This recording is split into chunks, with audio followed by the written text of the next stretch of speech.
માંગરોળમાં મોંઘવારી મુદ્દે કોંગ્રેસે વિરોધ પ્રદર્શન કરી મામલતદારને આવેદનપત્ર પાઠવ્યું હતું। જૂનાગઢ જિલ્લાના માંગરોળ ખાતે વધતી જતી મોંઘવારી સામે કોંગ્રેસ દ્વારા વિરોધ નોંધાવવામાં આવ્યો છે। ગેસ સિલિન્ડર, પેટ્રોલ, ડીઝલ સહિત દૈનિક ઉપયોગની અનેક ચીજવસ્તુઓના સતત વધી રહેલા ભાવને લઈને કોંગ્રેસના આગેવાનો અને કાર્યકર્તાઓએ મામલતદારને આવેદનપત્ર આપ્યું હતું।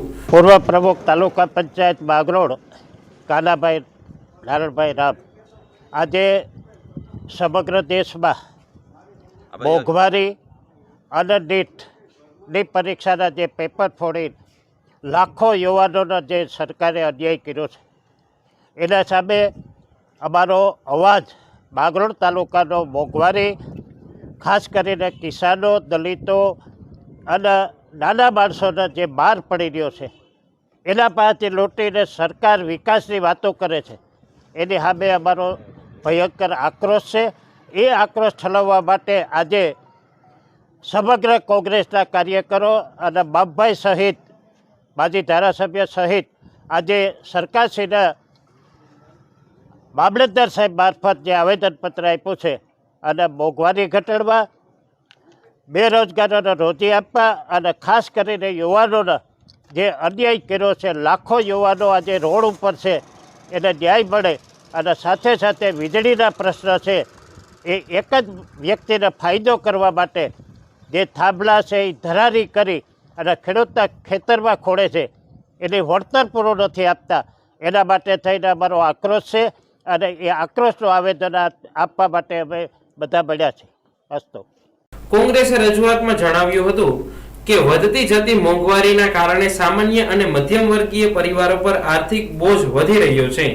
ભાવ વધારો નિયંત્રણમાં લાવવા અને જનતાને રાહત મળે તે માટે સરકાર યોગ્ય પગલાં ભરે તેવી માંગ કરવામાં આવી છે।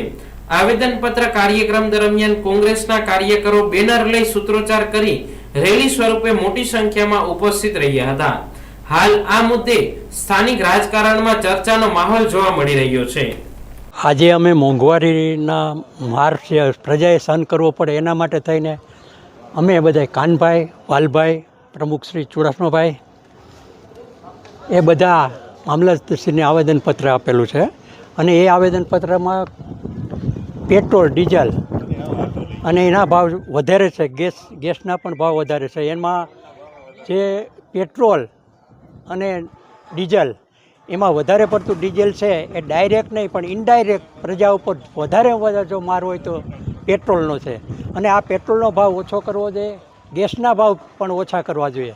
અને સરકારે ફક્ત ને ફક્ત એ ધ્યાન આપ્યું કે વિકાસ માટે, પણ વિકાસ એવો હોવો જોઈએ કે જે પ્રજાના ટેક્સ હોય અને એ ટેક્સમાંથી જે કંઈ મળે તો એમાં એ પ્રજાનો વિકાસ થઈ શકે, પણ પ્રજાને લૂંટીને જે વિકાસ કરે એ પણ વ્યાજબી નથી।